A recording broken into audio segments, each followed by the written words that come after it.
Good afternoon, everyone. Thank you for joining us for the Harmony Foundation webinar series. We've had a slight technical difficulty today in regards to our intro, so I'm going to actually ask if Dennis can go ahead and accept the presentation. This is Gina Thorne. I'm with Harmony Foundation. We're very excited today to have Dennis Bollinger with Momenta here to talk about trauma in women and working with trauma and addiction with women.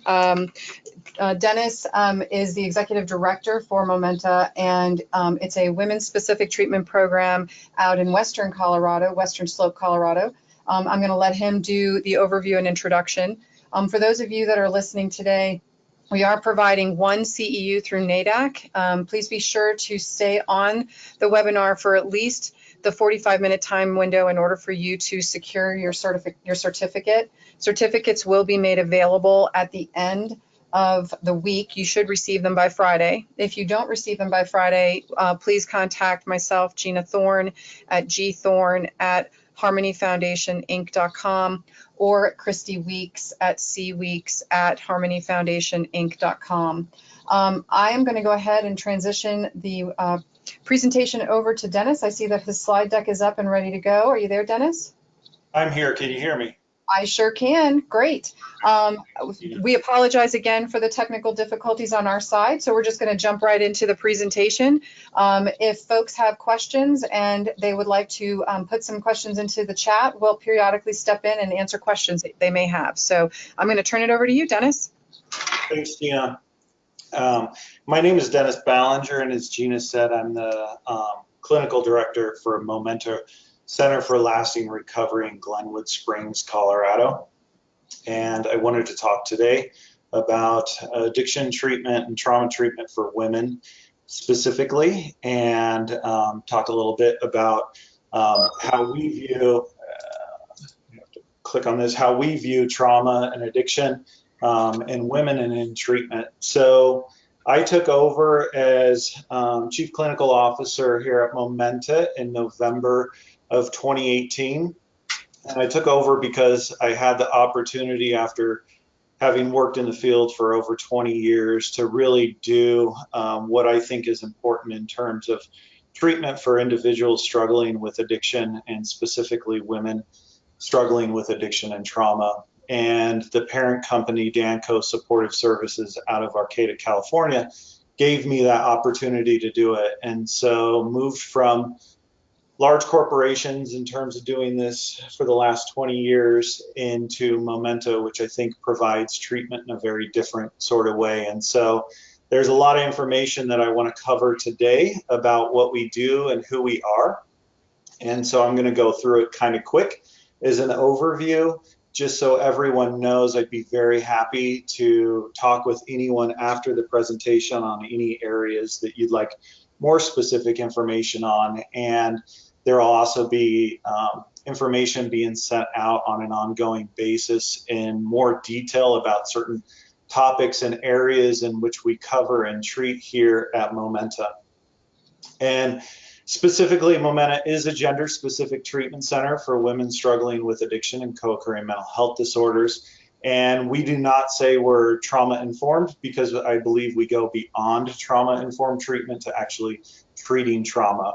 We provide multiple levels of care, from residential, PHP, down all the way down to outpatient services. And we do work with women specifically, and then we also work with women and children to help women and their families heal from the multi-generational transmission of addiction and trauma. So specifically, our clinical philosophy is in line with a lot of other philosophies, that addiction is a brain disorder that results from four key interrelated factors. The first of those is genetic predisposition. Second is attachment and trauma. Those kind of go hand in hand. We see that attachment is a trauma that falls under the umbrella of all traumas, and then environment. And all of these key factors impact similar, if not the same, brain regions, and we'll go more into that during the presentation. And the impacted regions of the brain all relate to prefrontal cortex functioning, as well as affective tolerance and regulation. And so we talk about in this presentation how we go about treating those and how to help individuals kind of rewire their brain in order to gain those functions in a better way in their recovery. So the genetic predisposition, we really begin with looking at it in terms of the sensitivity model. So the sensitivity model basically says that certain individuals that are predisposed to addiction for a multitude of reasons experience the high from a substance in a different way than people that might be considered kind of like normies or super norms in the population. We'll talk about those. There's some key reasons why individuals may experience those differences more than others. The first of those things is really falls down to genetic mutations. And essentially there's three different categories that research has shown in terms of genetic mutations and predisposition and how individuals respond to substances. So there's the supernorm, and in the supernorm population, you have the Krasavits and the hangover gene mutations that they found in working with, this was an experiment done with fruit flies. And so essentially with those mutation, the Krasavits mutation, they found that with that mutation, individuals are completely uninterested actually in alcohol. And what it does is these fruit flies were found to have reduced sensitivity, and so they had a sedation effect from the alcohol, which means that these fruit flies were essentially sedated quickly after intoxication and missed all the fun, stimulating kind of side effects that people seek with alcohol. And so this part of the population with this gene mutation that also correlates with obviously us in the human population are very likely to not become addicted to substances just because they don't feel the same kind of effects that other people may feel with that with different genetic mutations. Similarly was cheap date, and scientists named it cheap date. You can look this up because essentially those fruit flies became intoxicated extremely quickly. And so they don't get the same kind of intoxicating behaviors as other people, and so they're less likely to develop addictions. That gene also kind of flows into what we consider the normie population, which would be the majority of people in this world. And so the normie population kind of can move either into addiction or not, depending upon the other factors that I'll touch on in a minute. And then the really important one has to do with the happy hour mutation, in which this gene causes flies to be less sensitive to the sedative effects of alcohol, while also maintaining a normal sensitivity for the stimulating effects. So in essence, what you have is somebody that doesn't experience the same sedative effects with alcohol and experiences all the more kind of quote unquote fun effects from alcohol. These genes are similar whether you're crossing over into different substances or not.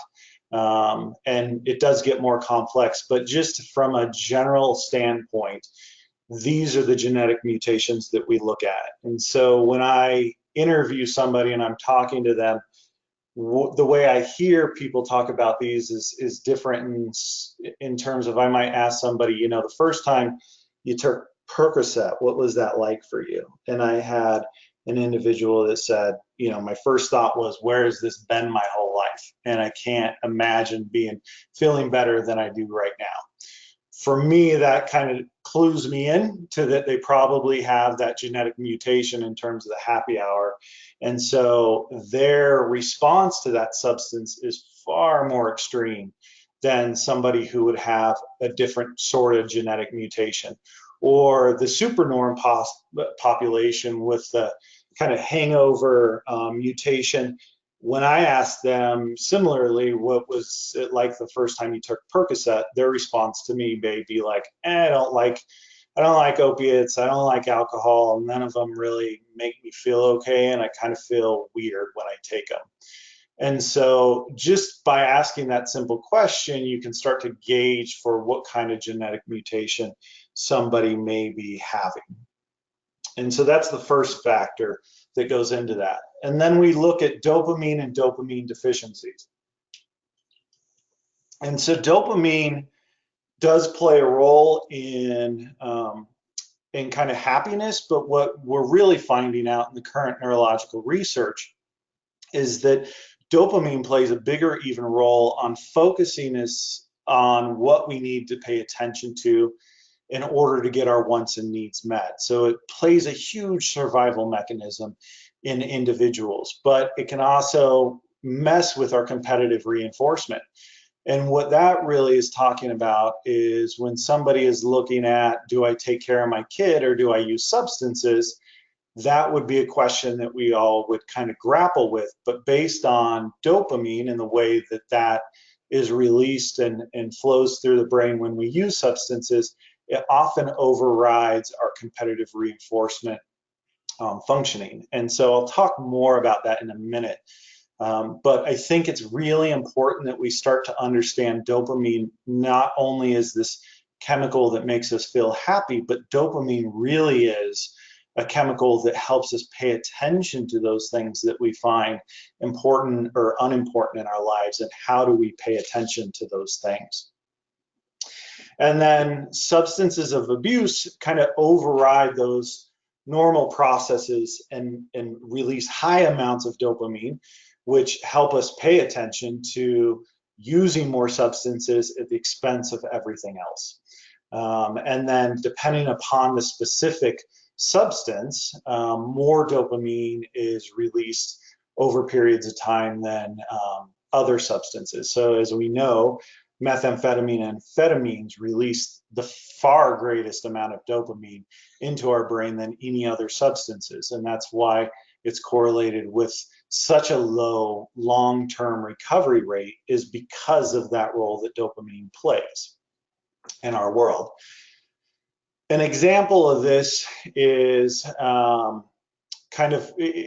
put up a cinnamon roll in this response, and you can compare and look at the different things. But on the right side, growing up, my mom made these amazing cinnamon rolls. And so the first time I had a cinnamon roll in my life, you'll see probably there was a blimp in my dopamine for roughly 3 seconds that said, hey, wow, you really like this. And I got a little surprised at how much I liked that.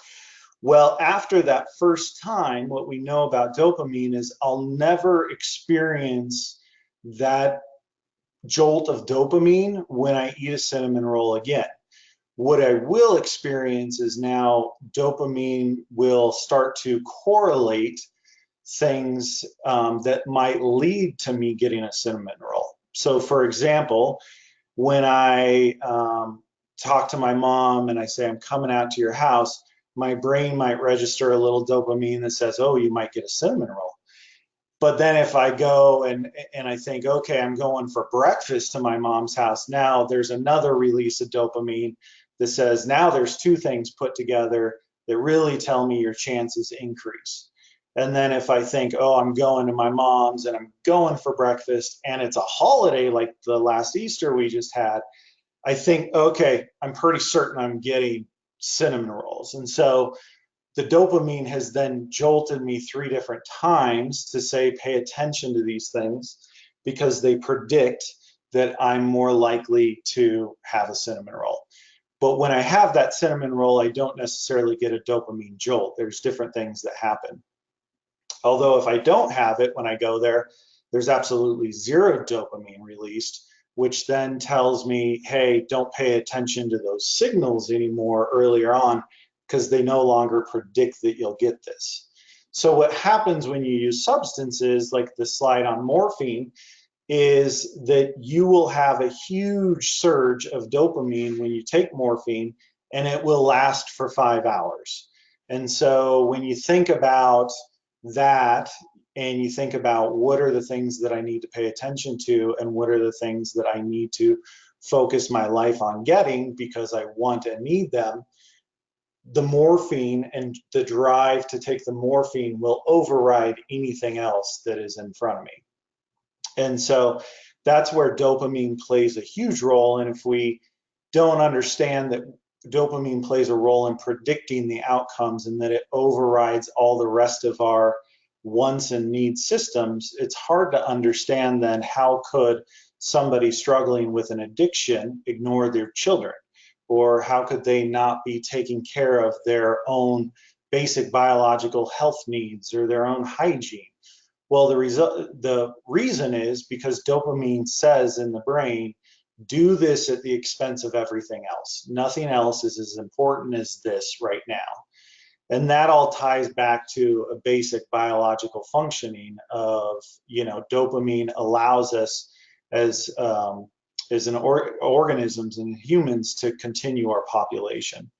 And so that's where we have to understand the role of dopamine is more complicated than simply a happy chemical and plays to that sensitivity model. So if somebody has a dopamine deficiency, that's even a more significant change in the way that they feel things. So then those two things coupled together help us understand, okay, the genetic mutations in dopamine and dopamine deficiencies really play a role in the development of an addiction in all individuals. And so helping to understand that, we can understand that addiction is not a moral failing. It doesn't have to do with anybody and how they live their life. It has to do with our biology, and that nobody really understands or could predict what the outcome of using this substance may be in their life. And so that's how addiction can develop so quickly. The other component that we really look at is trauma.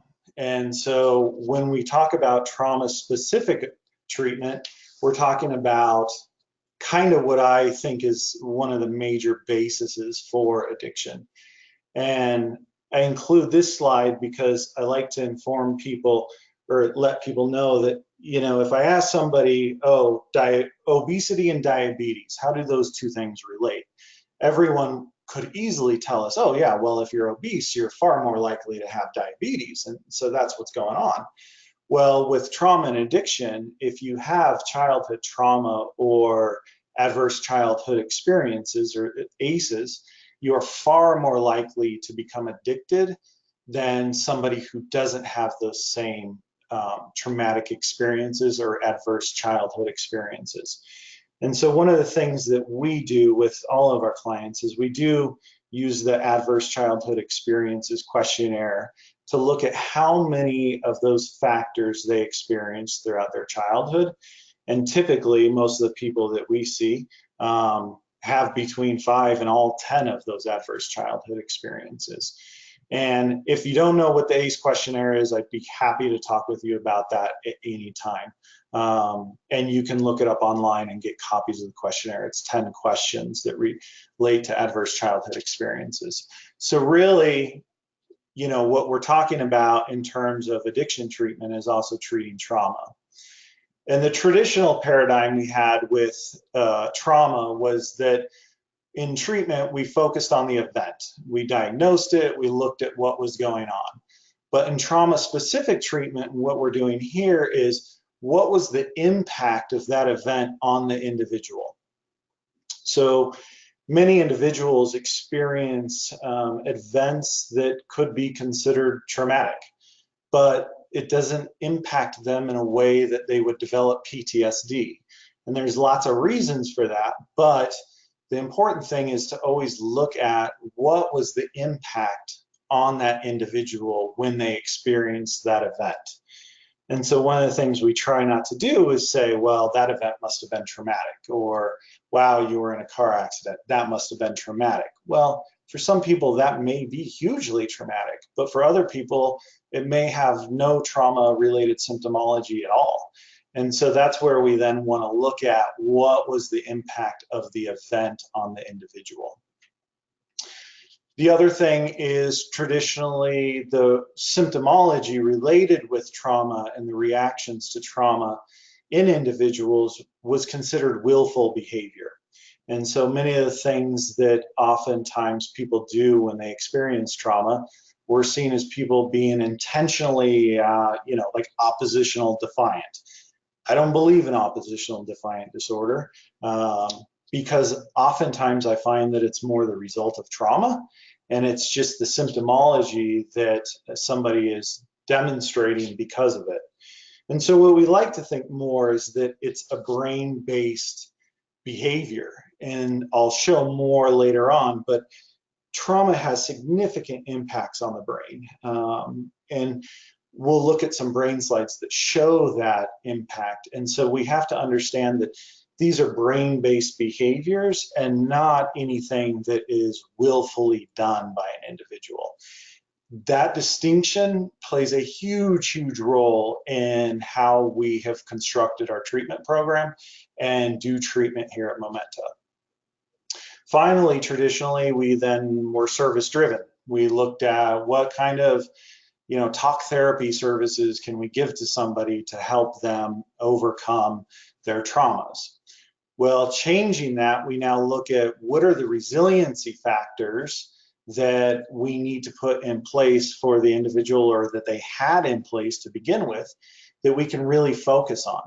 So essentially that's looking at strengths-based treatment to say, what are those factors that people are really good with already, and how do we build upon those so that they have competency and mastery and experiences of being great at something. And finally, we look at worker resiliency. So we have to understand that somebody working with individuals with trauma can often experience vicarious trauma themselves based on having to have that empathetic relationship with those individuals. And so we have to adjust our work as clinicians and how we treat our clinicians in order to support them so that they're able to do this work. And so over time, we look at this trauma-specific treatment is, overriding the old traditional paradigm. So going back to a little bit about what is a trauma, traumas are not events. Events are events. So even when they looked at research that's done in the trauma field on 9/11, which is one of the most significant events in our lifetime, we don't specifically look at that as a traumatic event. We don't call it that, because some people that even were in the buildings in 9/11 never displayed PTSD symptomology because of that event, because they had resiliency factors in their lives that protected them from developing that event into PTSD. And so really what we do is we look at overwhelming events or events that create a fear or threat of harm or loss, which also renders that individual to feel helpless, powerless, and threatened, while also activating their limbic system. The second important piece is the internalization of that experience that continues to impact perception of self, others, the world, and then one's own psychological development. So we look at an event or an events and what kind of impact that might have had in terms of a traumatic impact. And often we can find that some small events have huge traumatic impacts. So something that may not impact anyone else in the same way could impact someone very significantly that also had a history of additional events in their lives that may have led to traumatic impacts. And so we have to take that into consideration and always be sensitive to not labeling events as traumatic or not, but helping the client define whether those were traumatic to them or not. And again, very small events could have very large impacts depending upon the individual and what's gone on in their life.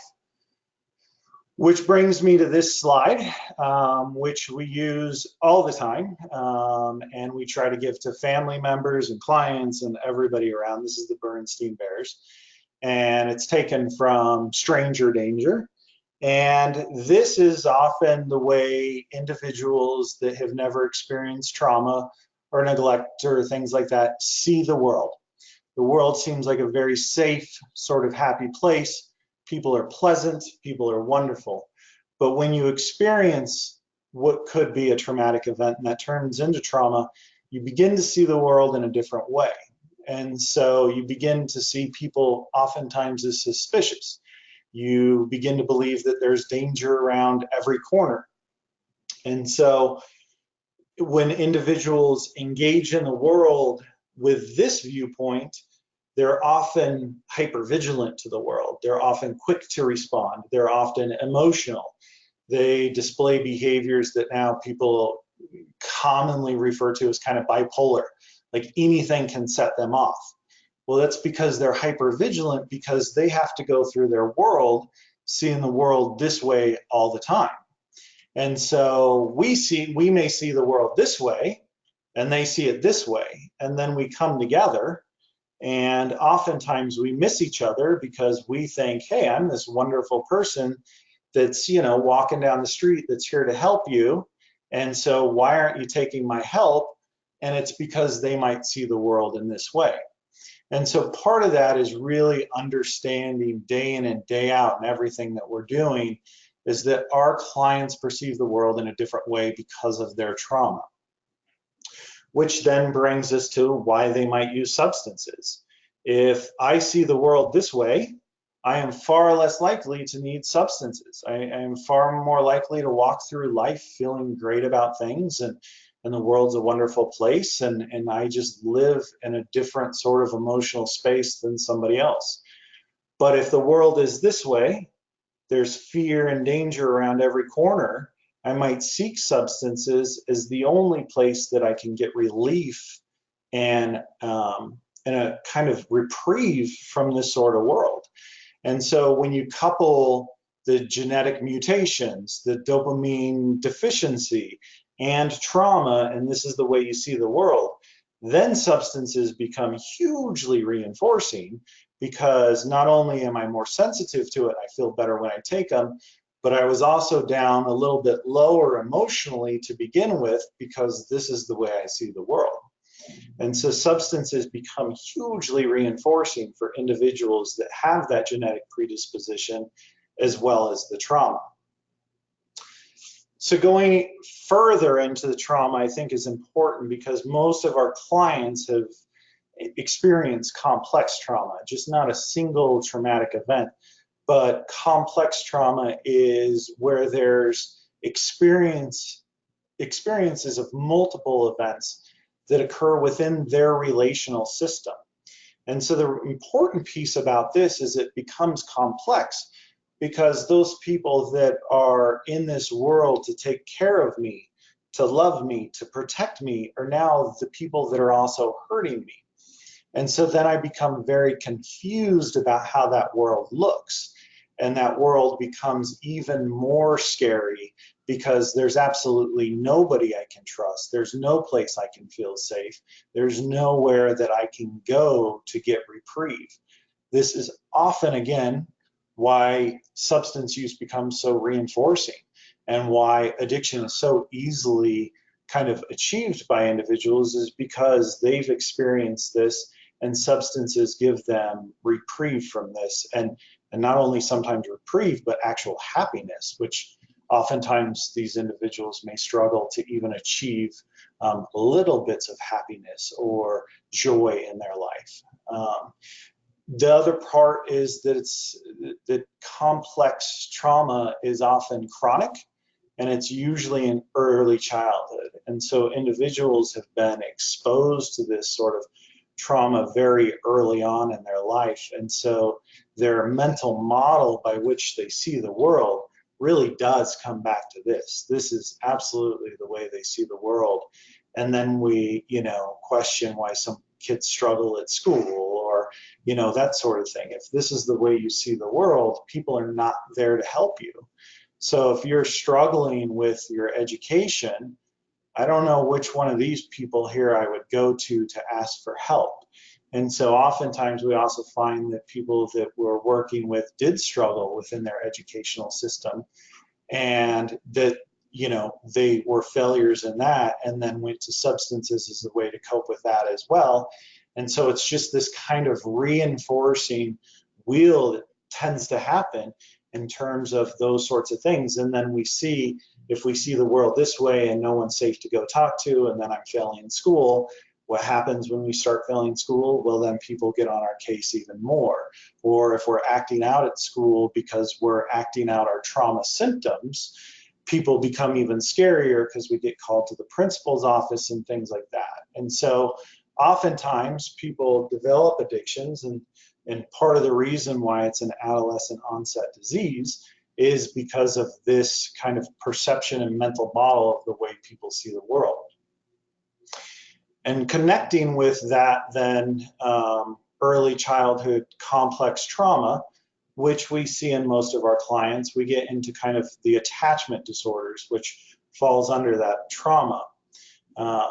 This is kind of a a slide I really like. I always liked Calvin and Hobbes growing up, but here Calvin saying, I'm in a very crabby mood, so everyone just leave me alone. I hate everybody. And he kind of storms off, and then, you know, kind of dejected says, nobody recognized my hints to smother me with affection. And so that is kind of an attachment disorder in a way of how people react because they can't predict that their needs are going to be met by their caregiver.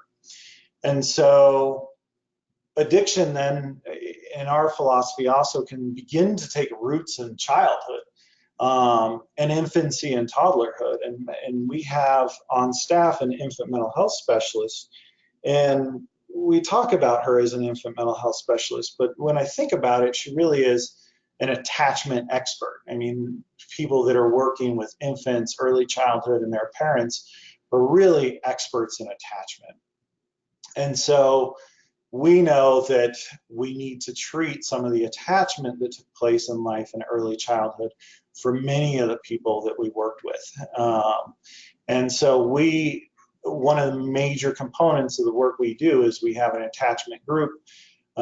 Everyone that comes in does the adult attachment interview, and it's actually one of the hardest kind of introspective work that our clients do. They struggle a great deal on completing the adult attachment interview, and that's because oftentimes people think, oh, my childhood was great, and they miss that, you know, in life, you know, parents aren't perfect, and so your childhood wasn't perfect, and we start to pull away at some of those things that were difficult in their childhood, and then things become different for many of them.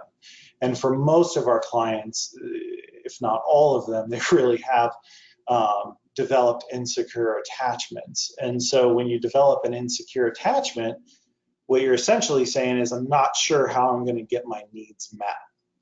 And I don't know if my caregivers and others can meet my needs in a consistent, predictable, loving way. And so we'll talk about that in a second, but that also leads to challenging the belief that addiction is a disease of isolation. I often hear that in terms of, as you progress through your addiction, you become more and more isolated.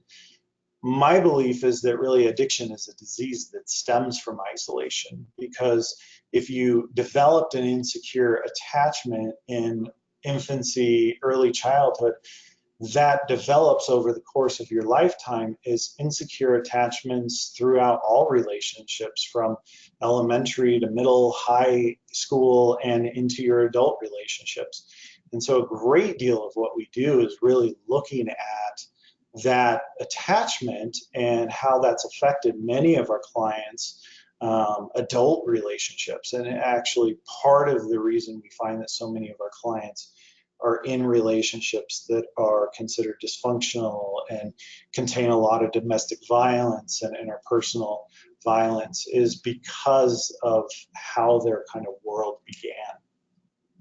And so when you have a secure attachment, no trauma, again, this is the way you might see the world. But when you have an insecure attachment, you may see people in the world as scary and unpredictable. And so part of that is helping them to see that differently. Part of that also is helping us as professionals to know that we often see ourselves this way. And when people first come in to treatment, we see ourselves this way. We're a very loving, caring group of individuals. yet they walk through our doors and they see this. And so we have to help them overcome that and have strategies in place by which they can deal with that discrepancy. And then as clinicians, we need to be thoughtful and mindful about that discrepancy as well, because we often see ourselves only as the people in this picture and forget that our clients see us this way. So going back to the attachment piece as well, this is Circle of Security, which if you haven't heard of, I would encourage everyone to take a look at. I'd encourage everyone to look at Mark Bowlby and Mary Ainsworth and some of the early work that they have done, because they really looked at this Circle of Security kind of safe base, so to speak. And so in infancy and early childhood, this is the role that parents play. They're supposed to be secure and they're supposed to be safe. And as parents are able to be secure and safe, children feel comfortable going away and then coming back, going away and coming back. And if you ever see little kids playing, you'll see this. They'll go away, and if they start to get anxious, they'll look back to make sure that their parent's still there and that they're in a space where they can feel safe. They may even come back to their parents, check in, and then go back out and play some more.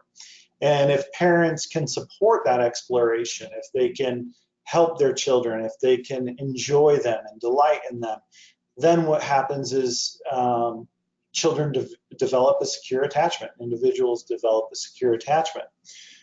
Unfortunately, for a lot of our clients, their parents may have been struggling with their own addictions, or for the majority of our clients, their parents were in DV situations, or they worked two jobs because they had low socioeconomic status. So the parents' ability to provide that secure, safe base was compromised. And so then that leads into what we call insecure attachment styles.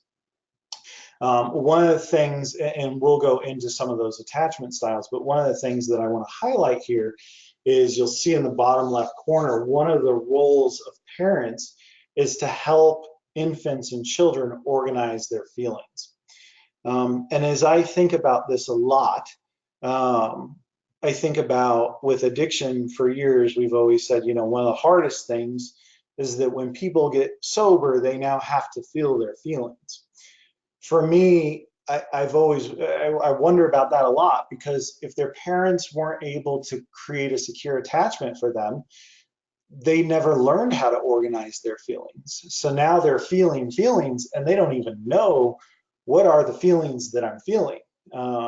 And so they never had anyone help them construct and organize their feelings. And as we now know through current research, feelings are socially constructed. They're not innate and natural in us. And so when we say, well, yeah, now the person with the addiction has to feel their feelings, we need to go a step further and begin to help them organize their feelings, especially when we can see for those clients that have insecure attachments, they often don't see how to organize their feelings. The other thing that then that correlates with as well is alexithymia. And so when people experience trauma, they often have confusing feelings. They might not know what they're feeling, those sorts of things. So another great questionnaire is the alexithymia assessment to find out, can this client even assess or interpret their feelings or even have awareness of what they're feeling? So it becomes really important in the course of treatment to help individuals organize their feelings as well. Not just, oh, now they have to feel their feelings. We have to teach them about their feelings. And so then if you look at these attachment styles, and I'll just go over it quickly, but if you look at the far right, the child acts the way they do. I think you need to look at that in terms of how do you establish treatment. So we have established treatment in a way which we understand that the majority of what we do half our time is meeting individuals' needs. And so one of the greatest roles that we play is meeting individuals' needs. And so you can go more into that. We'll have more in later kind of webinars and things like that that we'll release here from Momenta. Finally, trauma bond and attachment we see constantly because of all of the interplay of trauma, attachment, and addiction. And so when there's DV situations, when there's neglect, those sorts of things, we find that children, individuals become trauma bonded to their caregiver. And so we have to also deal with that throughout the course of treatment when people come in, and we try and engage their family as much as possible to help deal with the trauma bond that exists oftentimes between an individual and caregiver. And even though the women, that we deal with are in their 20s, 30s, 40s, they're still trauma bonded oftentimes with their parent, and we're doing this work all the time in family therapy. So then tying it all together, how does this all come together on a neurological level? Well, this is how I see all of these things being impacted together. In this slide, you'll see that on the left-hand side is a normal kind of brain scan for an individual. And on the right-hand side is a brain scan of a 3-year-old that had experienced significant neglect. And on there, you'll see this kind of area in here that relates to the ventricle and the corpus callosum, but those ventricles are highly enlarged based on the fact that there was extreme neglect in that individual. Again, this is more the kind of the dorsal view. You'll see that in here, the corpus callosum in a control in a normal child is well established. But here you'll see in a child that's neglected, again, the ventricle is impacted, the corpus callosum is impacted, and then also the brainstem. Those things are really important as we continue to look at addiction, because as we look at slides for addiction, we'll see that in the control brain, this ventricle, these ventricles here should look kind of like these butterfly wings. And this is important because in here, the corpus callosum, in those 3 areas, is really what transmits all data in terms of electrical signals from one hemisphere to the other. And so if you have significant brain damage in that area, like you see here with the enlarged ventricles and damaged corpus callosum in the alcoholic brain, you will see that that functioning between those 2 hemispheres is going to be impacted. And when that brain damage takes place, that's what makes it so difficult for an individual who's addicted to stop using substances, or to not be so emotional, and to not keep seeking out things, and not to make bad decisions. It's literally because they have that significant a brain damage. And so one of the things that we look at all the time is, how do we help individuals with this? Again, here's that enlarged ventricle with the damaged corpus callosum, which also damages the brainstem. And you see that in addiction where you don't see it in normal controls. So putting it all together, well, what came first, right? We don't necessarily always know, but we see that the damage with the trauma impacts the same brain regions as addiction. So now imagine that you have this impact as a child, and then you add on substances. And so this is what kind of we get. My guess is that for this alcoholic individual, that they probably had some damage to begin with, and then the alcohol abuse exacerbated that damage, and now it's far more damaged. And so when we look at the lateral view, we're looking at kind of, this is a perfect way to look at the brain. And these are the different areas that we're often treating in addiction treatment and trauma treatment. And again, you'll see when it's not normal. And so one of the things that we have to do in treatment is literally kind of physical therapy for the brain. And so we're doing it all the time. We're doing mindfulness and yoga and meditation, and we're constantly working on helping different areas of the brain take over some of the roles and responsibilities of this part of the brain. Also understanding that it'll never come back. These are permanent damages to the brain. And then finally connect again the dopamine to this as well. And you see that there's dopamine playing roles in all the damaged parts of the brain. And so that becomes even more concerning and what we have to look at. And if you look at the tuberoinfundibular pathway, you'll also see that the maternal behavior and functioning and nurturing, that has a huge role with dopamine and often helps to explain how come a mother can kind of let go of her responsibilities with her child and prioritize the substance over the child. Well, they're not intentionally doing that. What's happened is that the impact of dopamine and what dopamine has done overrides this system and tells them that the most important thing in the world is the substance, and that will sacrifice everything else you see in those areas. And so what do we do with treatment? And so what we do is have core components. Obviously, we do the typical addiction counseling, insight, understanding, relapse prevention, a little bit of education. We do all of those sorts of things. We use 12-step model with many of the things that we do, and you'll see it in the trauma treatment. And we tailor even the 12 steps we do to women and women with trauma. And then we do brain training, lots and lots of brain training. We do DBT and ACT and mindfulness and cue exposure and yoga for trauma. And we're constantly doing things to help densify those areas of the brain that have had significant damage.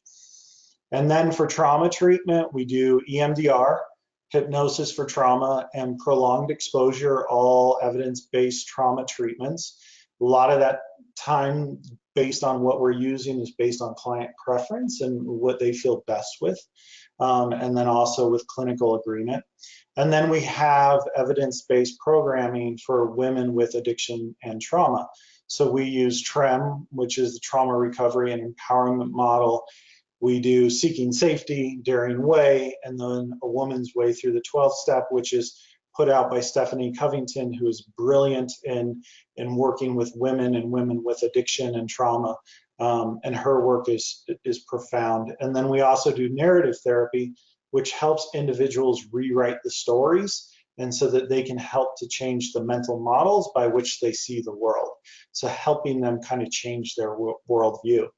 And then another major component, especially in the residential part, is we're constantly reparenting some of the individuals.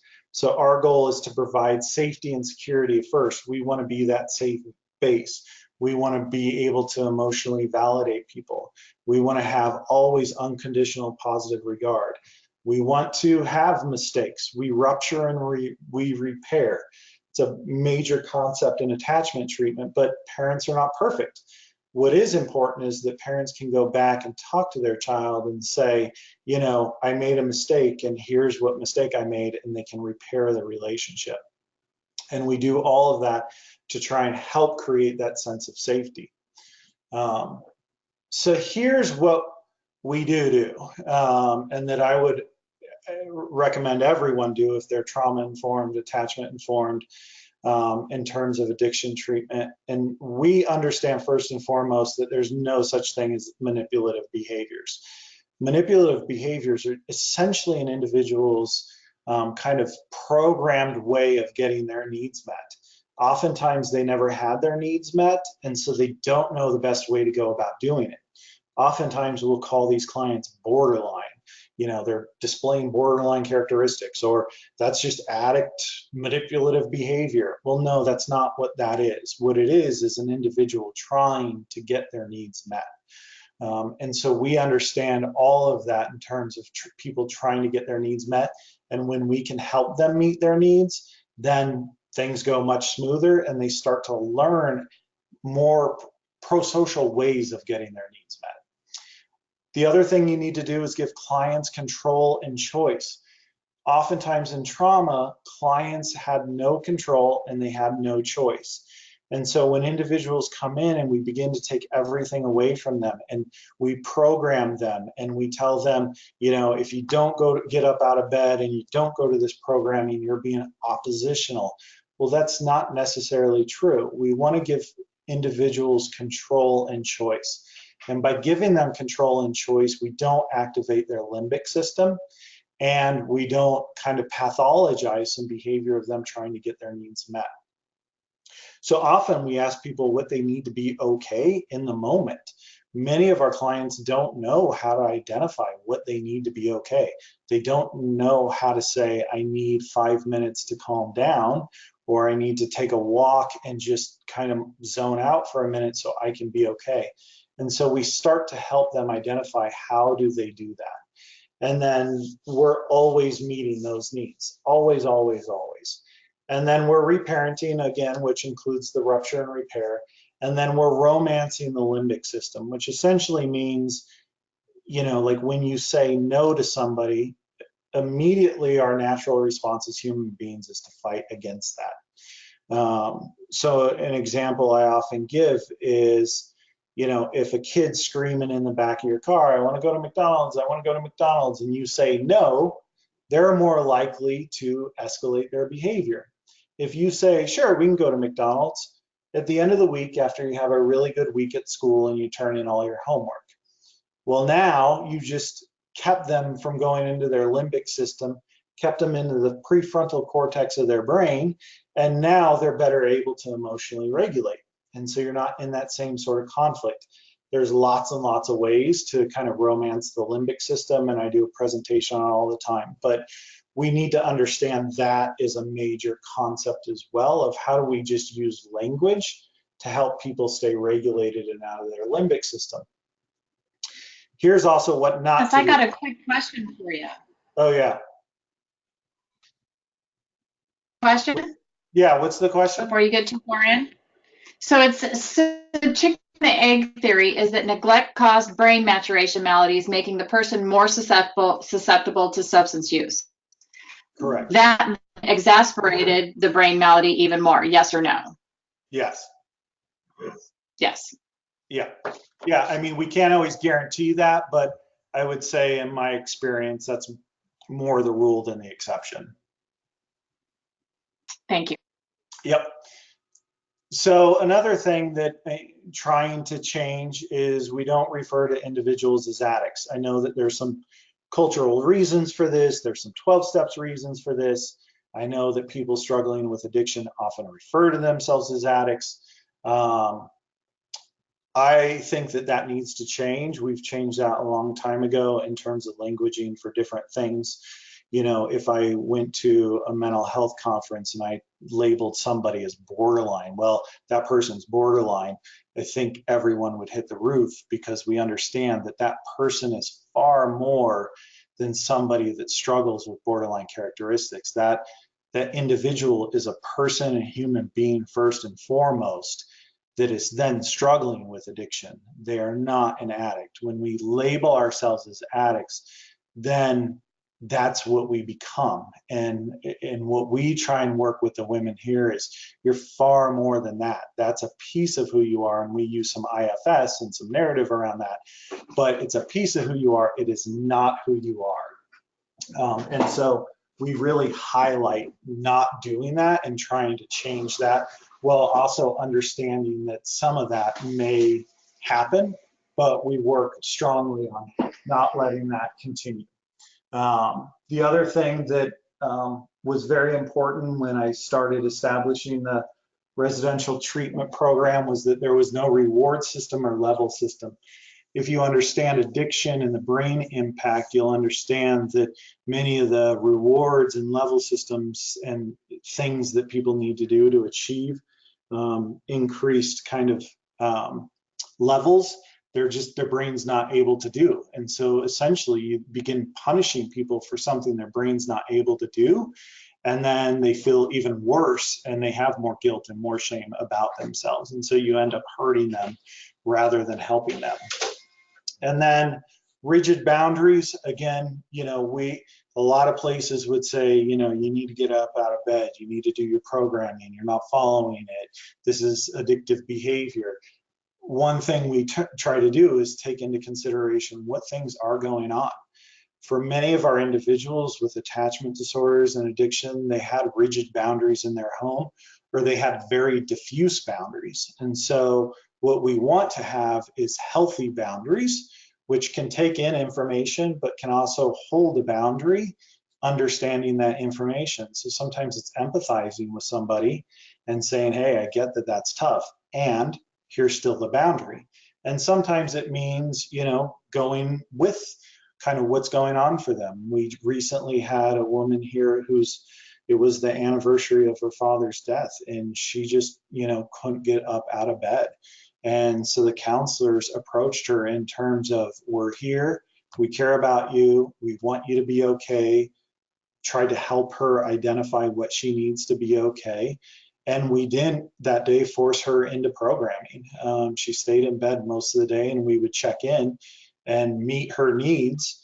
And in her recent graduation, that was one of the pivotal places for her where she said, I knew you guys loved and cared about me because you didn't get mad, you just understood. I was in a place where emotionally I didn't know what to do, and you helped me make sense of it. That's what we want to do. A lot of more traditional treatment would have said, get up, get out of bed. You're not being compliant with the program. This is addictive behavior. You can't do this. But we understood what was happening for that individual, and so we adjusted our boundaries. And so we also, take power and control when people come into treatment, and I understand that we do it. There's certain things you have to take power and control over, but also helping them understand the reasoning for these sorts of things and how we can give them power and control back. Never don't apologize. Like this double negative, but you need to apologize. People often think, well, I need to be in charge and I need to be right. I need to not do things wrong. No, we need to learn how to repair with clients, and we need to show them how to do that with other individuals as well. And so we believe in apologizing a lot to clients.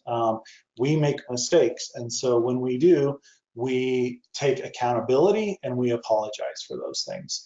And then finally, none of these behaviors that people come in with are willful or manipulative. And we try to always change that language because people are just oftentimes responding to what's worked for them. And finally, with gender-specific treatment, there's a lot of social reasons why these things happen, especially for women over men. One of the biggest ones is the empowerment and helping women move past the I'm not enough, or I'm not good enough, or I don't deserve it. Often as a man, we think, oh, well, men, we have this way in the world where everyone thinks we're good enough and we're smart enough and we can do it. And often women are marginalized and put down in that way, and then they internalize those beliefs. And so part of what we do is start to rewrite the narrative that they are good enough and that they do deserve it. And that's part of why we have gender-specific counseling, is because we understand that because of social norms and how men kind of take over in all settings, that would happen again in this treatment. And so we don't want to do that. So we're constantly challenging social norms and those sorts of things. Shame and guilt play a large role, far more, I think, for women than for men. And we do a lot of work with shame and guilt, and then especially for women that are parenting and feel like they failed as parents and mothers, we do a lot of work with them and their children on repairing, but also dealing with that shame and guilt. Another thing is talking about women's treatment. You got a guy talking to you right now, which I know falls in line with some of the social norms of empowerment, but we also believe in cross-gender counseling, because it creates, similar to cross-cultural counseling, it creates secondary benefits. So if we had only a treatment center with women in the treatment center working here, we would basically be reinforcing their mental model that all men are dangerous and that men cannot be trusted. And so our goal is to have some men that are safe and secure and can be nurturing without sexualizing or pathologizing, that women can then understand that that is not the norm. And without even saying a word about it, it begins to challenge their mental model and how they see men and men in the world. And then as men, also talking with them about what they do deserve, and talking about behaviors from other men being inappropriate and not okay is really impactful and powerful. Narrative is a huge part of what we do, and it's as simply as oftentimes, it's changing somebody's story from I'm a victim to I'm a survivor, is essentially, but going very specifically into many different things around how you're changing from being a victim to a survivor, or just changing that language from I'm an addict to I'm somebody struggling with addiction, but I still have lots of great qualities. Or I was sexually abused as a kid, and so I'm broken because of that. To, I was sexually abused as a kid, and I have strengths because of that, and I was able to overcome and survive. So we do a lot of narrative work with the women. And then finally, our core principles are nurture, nurture, nurture, and validate, validate, validate. I think oftentimes most of the women we're working with missed a lot of the nurturing, and then in society, oftentimes women are invalidated across the board for any of their feelings and beliefs and thoughts. And so we're constantly validating, validating, validating. And one of those things is also because culturally, the mothers of the women we have here also raised them to be mothers themselves or wives, and didn't validate sometimes their wishes and their dreams and their expertise and their knowledge. And so we constantly want to validate that for them and help them deal with that. So I know I went over a whole lot, and I'm a couple minutes over time. I love to talk with anybody in more detail about any of the things we talked about today, or just about anything in general.